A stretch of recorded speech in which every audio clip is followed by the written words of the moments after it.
Lots of teams have lost lots of players, which means maybe Super Bowl windows are closing. Let's talk to the podcast crew about that. As somebody once said, Dan Hanzus, we'll do it live. And this is a live podcast hit on closing windows. Hello, boys. How exciting is this? Hello, Andrew. And, Andrew, we don't like to be the bearers of bad news and to get fan bases down, but we got to keep it real. Well, Greg does.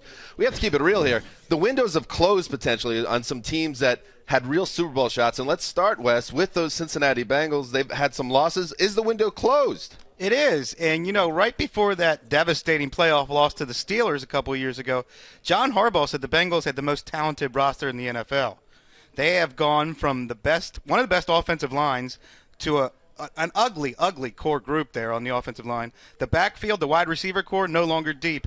Defensive line, secondary, both issues now. But when you think of the Bengals, who do you think of? You think of A.J. Green. You think of Andy Dalton. You think of Geno Atkins. All those guys are under 30 years old. Maybe Marvin Lewis has to win this year or else his window is going to close. But as long as those core guys are young, I think it's open. Marvin Lewis's window will never close. What are you talking about? I'm with you. I think, it's the middle of March. They've got a bunch of draft picks. This is a team that wants to build through the draft. They lost a few free agents, but because Kevin Zeitler went to the other team in Ohio, I don't think means the window's closed on the Bengals. We've talked a lot about Duke Tobin, saying what a great guy he is in terms of drafting. If he comes through in the draft, then they should be fine. All right, let's look in the other conference, the Arizona Cardinals, another team that everybody was all pumped up about, all or nothing. Wes, is it nothing?